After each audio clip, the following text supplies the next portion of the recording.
with the whispers of truth, to live a conscious life, to live a conscious life on the growing edge, on the growing edge.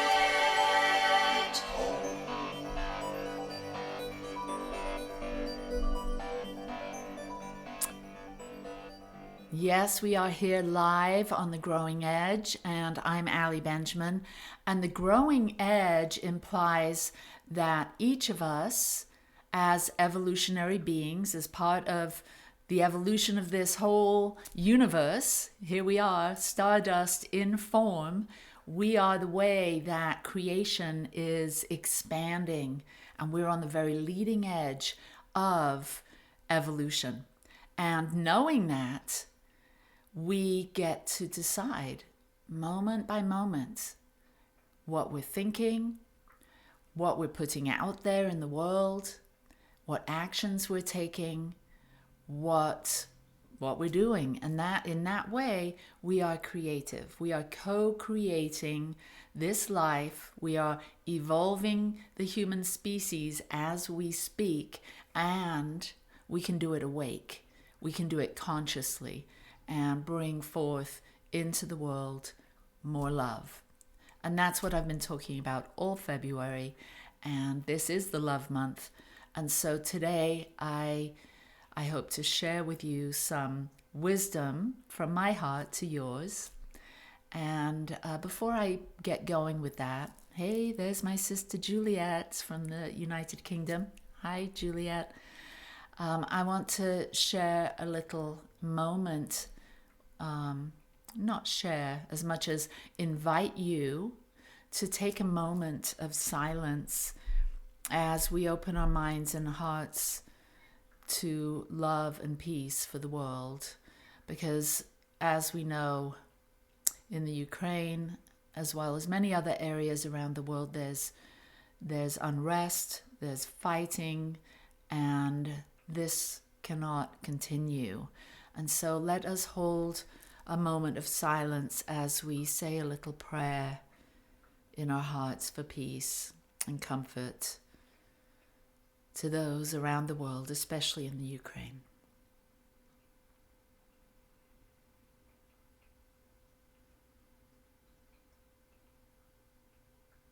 Thank you.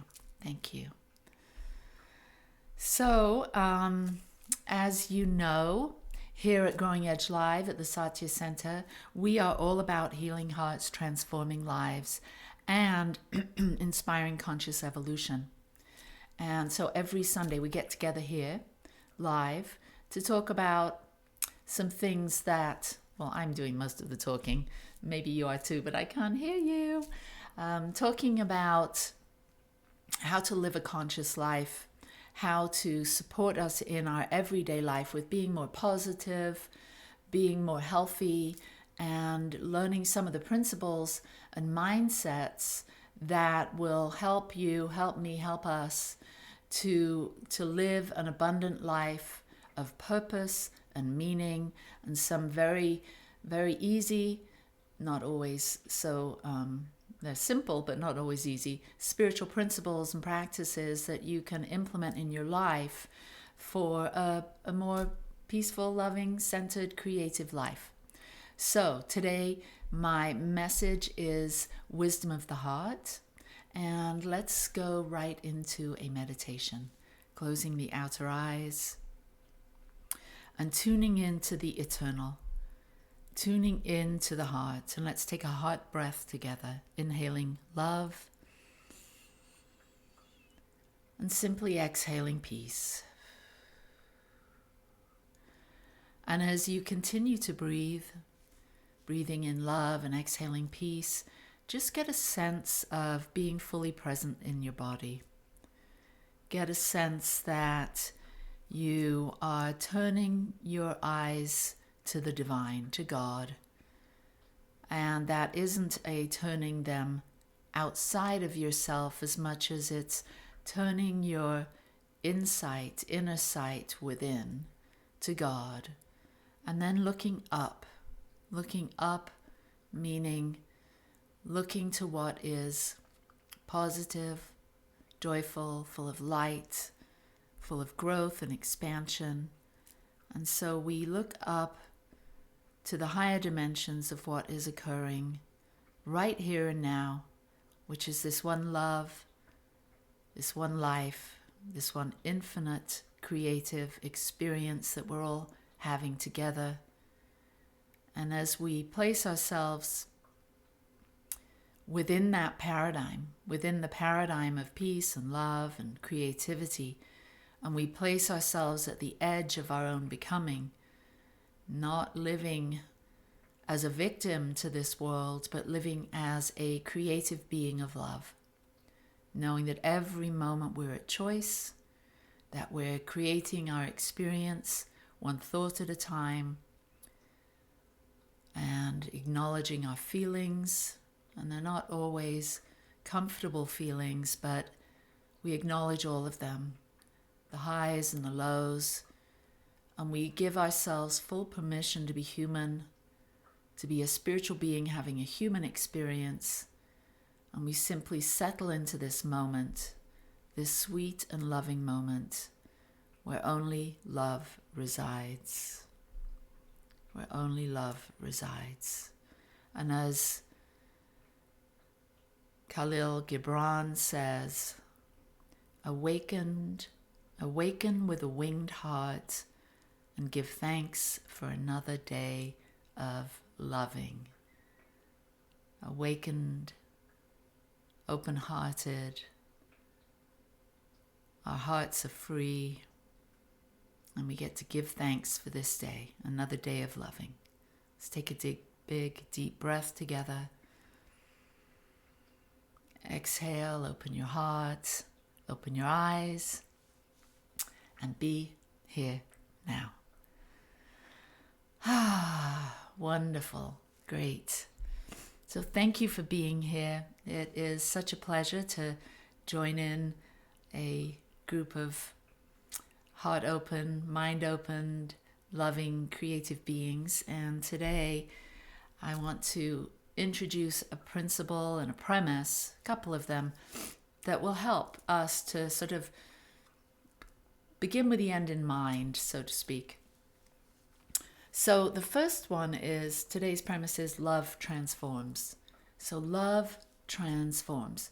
That's a huge thing to, if you could live with that sort of affirmation every morning, if you start out your day with that awareness that love transforms, then we might be less inclined to enter into disagreements or be negative or point out things that aren't working well, because knowing that love transforms sort of naturally implies that that would be our core way of viewing the world. So complaining and finding things to be at odds with or voicing our negativity shows us that that doesn't really have the transformative power that we might think. Now, our ego thinks that. Our ego loves to complain, loves to get into an argument, loves to prove its point, loves to be right. And we all have that tendency. So on the spiritual path, we learn to not listen to the voice of the ego as much and listen to the voice of the heart. And knowing that love transforms, and knowing that there's only one love, one life, and that love is infinite and eternal, and that love is expressed through us. Some say that God is love, so when we realize there's only one love, one life, and we're here to express that one love and that one life, we get a sense of who we really are, and we relax into that love, and we become love's presence. And so we're not as eager to operate in the world from anything other than love, because love transforms. And as we've seen in the world, especially today with what's happening in the Ukraine, we can see there's so much unrest and there's so many people that are asleep to what's really going on. That there's only one life. This life is God's life. This life is perfect. This life is my life now. This life is your life now. So if we all woke up to the one life, the God life, the life of love, the life of beauty, and our infinite, free, creative will to participate in this love and this life, there wouldn't be wars, because we would know who we really are as emissaries of love and light. And so the first premise is love transforms. The second one is, and this came from A Course in Miracles, and just a shout out to all my A Course in Miracles friends out there. And this is my favorite quote from the Course, when you want only love, you will see nothing else. When you want only love, you will see nothing else.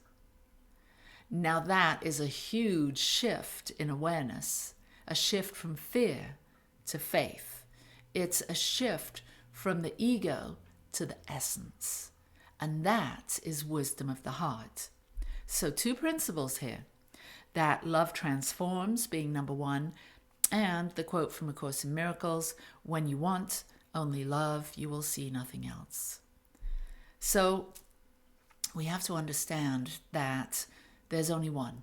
So this is the first sort of heart's wisdom download that I want to share today, that there is only one. And we're a part of that one. We're a part of that one love. Dr. Ernest Holmes, one of my teachers, says, if we make ourselves receptive to the idea of love, we become lovable. To the degree that we embody love, we are love. This is why people who love are loved. It does not pay to hate. Hate is a human idea. Love is a divine variety. So what he's saying is when we wake up to who we truly are, we realize that love is the only way. And love is our main inspiration. And we know that because from our very earliest memories, our very earliest experiences, what is it that we wanted? What is it we craved? We craved love. We craved love and belonging and connection. And so we knew that from our very earliest times. So that's a key, that's a sign that love is fundamental to our happiness, to our life, to being alive. And if we can nurture that love, nurture our heart's wisdom by knowing that there's only one, and we're a part of this one. And it's not that we're apart from it, we're an individualized idea of love, a being of love in the mind of the divine. And so Ernest Holmes goes on to say, it is not by a terrific mental struggle or soul strain that we arrive at this goal, but through a quiet expectation. We come to love simply by having a quiet expectation of love, a joyful anticipation, the calm recognition that all the peace there is, and all the power there is, and all the good there is love. The living Spirit Almighty. There's only one love, and you can feel it right now. You're connecting with it right now. You become aware of it as you expand your thinking, as you see beyond the small, as you move beyond the details, and you settle yourself in belonging to everything and everyone. Remember the premise that love transforms. And when you want only love, you will see nothing else. These are indicators of what's possible for us when we listen to the wisdom of the heart, the awakened heart. In the Buddhist teachings, there are something that's known as the 4 abidings or the 4 immeasurables, and these are qualities of the awakened heart. And so as you bring these to the forefront, as you start to practice these in your everyday life, as you begin to occupy the space of these 4 immeasurables, I love that concept of something being immeasurable. It's being infinite. It's being eternal. And these are the sublime or noble attributes that if we adopt these, and we have these, and we extend them to all beings, all sentient beings, then we will live in an experience of peace and calm and love. And when we do it, when you do it, when I do it, it affects everything else. So the prayer, the wish, the desire for peace and love always begin right here where we are, because love always starts right where we are. Prayers always start where we are. We change our consciousness first, and then through the law, we affect everything else. It always starts right here. So these are the four immeasurables, or the four noble attitudes. The first is loving kindness. We get to be friendly, and first and foremost to ourselves, because we're a sentient being. We get to be friendly, we get to be kind. So that's the first attitude. The second one is compassion. And compassion is what happens when love meets suffering. We get a sense of feeling alongside with the one that's suffering or the situation. We begin to feel what it feels like to walk that path, to be having that experience. We don't take it on for ourselves, but we have a sense of it. We know that maybe we too have experienced that. And we foster a compassion within ourselves that says, I'm so sorry, I see you, I hear you. I have empathy for what you're experiencing. So that's the second noble attribute, or sublime noble attitude.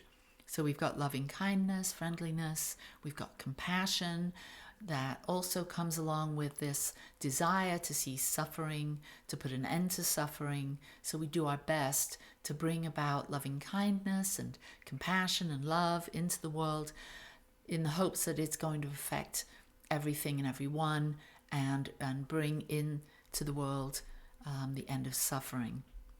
The next one is appreciative joy. We get to give gratitude for all the joy in the world, for everything that's going right. There's so much that's going right. And there's so many people that are happy in the world. I know there's so many people that are struggling and suffering, but let's not remember those that are enjoying their lives today. We get to move our awareness, move our sight, hold the high watch for all the joy that's occurring. There's people getting married. There's people being born. There's people that are having tremendous wins and breakthroughs and accomplishments and healings. There's people that are going through surgery today that are having wonderful results. Let's think of all the good that is occurring. Let's think of all the good ideas that are now bearing fruit. So we get to feel appreciative joy for all the good that's happening. So we've got the attitude of loving kindness, the attitude of compassion, the attitude of appreciative joy, and then the fourth immeasurable, the fourth abiding that we can occupy, ground, is equanimity. And this is a calm sense of wisdom. We just settle. It's like taking a surrendered breath and just being in that higher wisdom, the heart's wisdom, the awakened heart. And when we're in that place, when we're seeing from the planetary perspective, from the higher view, from the 30 billion God's eye view of things, we're seeing that all is well. All is well right now. Even though there may be temporary suffering, there's a natural unfoldment of life through the law of cause and effect, through the law of right action. There's a natural law that is saying all is well, that all is happening just. And within this sense of peace and wisdom and love, there's a sense of equanimity. And so those are the four abidings of Buddhism.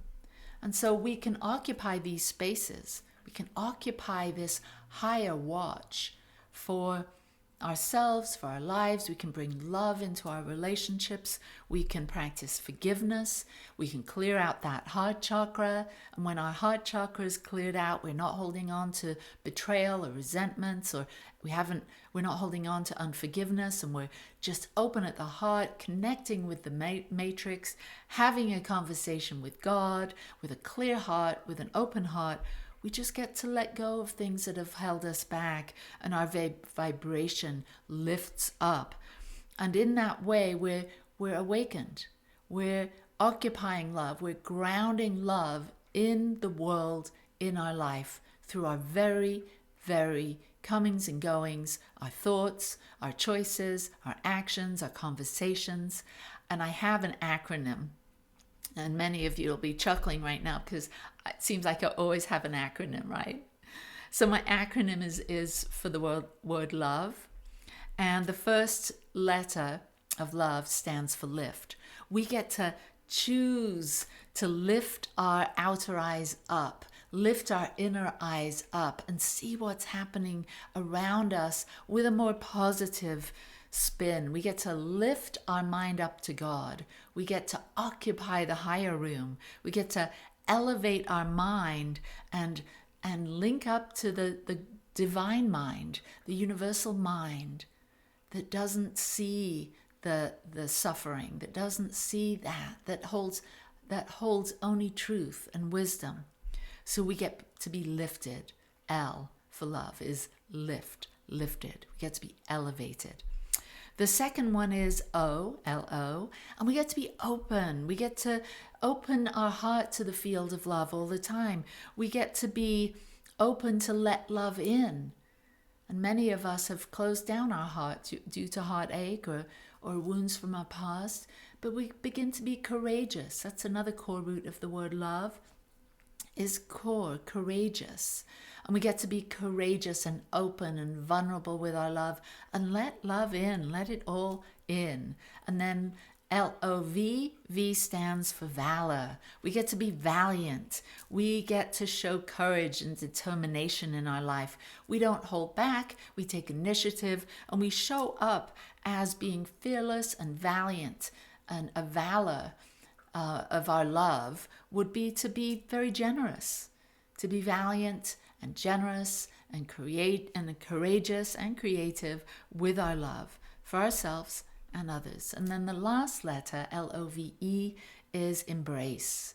We get to embrace it all. We get to be willing. We get to embrace life with a willing eagerness. And that's what it means to love fully, to have awakened heart. We get to have an acceptance of everything just as it is and an eager willingness to engage in it all the time. We get to put love and service central in our lives. Why? So that we are a healing presence in the world, that each of us are a beneficial presence in the world. So let's close with a prayer. Let's close with love in our hearts and love in our minds. And let's do a little activation right now. Closing the outer eyes and taking that journey from the head, that 18-inch journey down into the heart. Place your hand on your heart and breathe in love. Exhale love. And as we belong right here at the wisdom of our hearts, we simply say thank you. Thank you, love, for teaching us about peace and about joy and about authentic power. Thank you, love, for teaching us the importance of forgiveness and the importance of compassion and empathy, the importance of taking action and speaking up for others that don't have what we have or haven't awakened to the degree that they're ready to embrace their authentic power. Let us speak up for love right now. Let us speak up for ourselves, loving ourselves fully, having creative and important boundaries for ourselves in our relationships and in our world. Let us be bold in our love. Let us be wise in our love. Let us know when it's right to say no. Let us stand in our authentic power, and in this way may our love lift up the world and bring peace, joy, equanimity, and beauty to the world.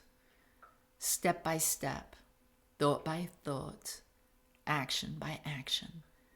We, all of us, are emissaries of love in the world, and for this we are all blessed. The entire world is blessed, and so it is. Thank you. Peace and blessings. If you'd like to support this ministry, you can go to our website, growingedgelive.com, and make a donation. We are a nonprofit, and we thank you very much. Your donations give wings to our vision of healing hearts, transforming lives, and inspiring conscious evolution. You can also go to Venmo and support us at Satya Center. Peace and blessings to you. Namaste. Lots of love, and we'll see you next Sunday. Bye-bye.